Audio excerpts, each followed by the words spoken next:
Hey folks, Frank the Pestgeek here. You got your SR200 backpack, your steel SR200 backpack mister, and everybody's complaining that it leaks.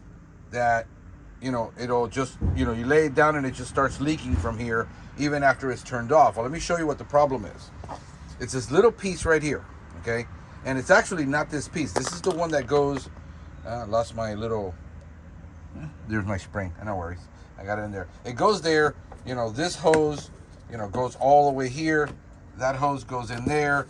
This other hose goes here. And in there, there's a piston. ¿Ya te va?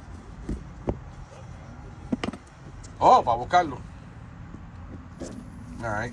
So, if you open this up in here, there's these two little O-rings. Well, the O-ring goes bad. So what you do is, all you do is buy a little kit. All right, you buy a little kit like this with the O-rings and you replace them.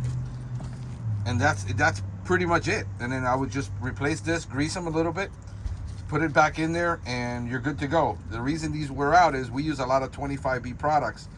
And if they're not Viton seals, it will eat through them. And I don't think these are Viton seals. These are just standard O-rings. And that's the reason why. If they would switch these to Viton, you wouldn't have a lot of these problems.